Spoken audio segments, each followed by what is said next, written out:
CBI ఎంక్వైరీకి ఇవ్వడం కాళేశ్వరం ప్రాజెక్ట్కి సంబంధించి ఏంటి ఇది మీరు ఒక మచ్చలా ఫీల్ అవుతున్నారా లేకపోతే సిబిఐ ఎంక్వైరీ ఇస్తే తప్పులో లేదా అవినీతి అంశాలన్నీ బయటకు వస్తాయి అనుకో 100% సిబిఐ ఎంక్వైరీ చేస్తే టోటల్ తెలిసిపోతుంది అలా కేసీఆర్ గారు హరీష్ రావు గారు తెలంగాణ ప్రజల ఆశీస్సులతోటి కఠిన మొత్తంలాగా బయటకు వస్తారు ఎందుకంటే అంటే మీ పార్టీ స్వాగతిస్తుందా మా పార్టీ నిన్న మొన్న ధర ఎందుకు చేసినాం రేవంత్ రెడ్డి గారు కుట్రపూరితంగా కేసీఆర్ను బదనాలు చేయాలని చెప్పి సిబిఐకి ఇచ్చిండు నీ దమ్ముంటే నీ చేతిలో వనరులు ఉన్నాయి నీ చేతిలో ప్రభుత్వం ఉంది నీ చేతిలో పోలీస్ యంత్రాంగం ఉంది నీ చేతిలో సిట్ ఉంది కదా నువ్వు విచారణ చేయాలి కదా 31వ తారీఖు అర్ధరాత్రి నువ్వు సిబిఐకి ఇస్తావు 30వ తారీఖు ఒక మీటింగ్ నువ్వు ఏం చెప్తావు సిబిఐ కేంద్ర ప్రభుత్వ జేబు సంస్థ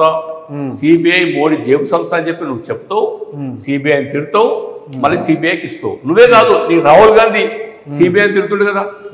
బీహార్లో తిట్టాడు కదా సిబిఐని మరి తెల్లారి నువ్వు సిబిఐకి ఎందుకు ఇస్తున్నావు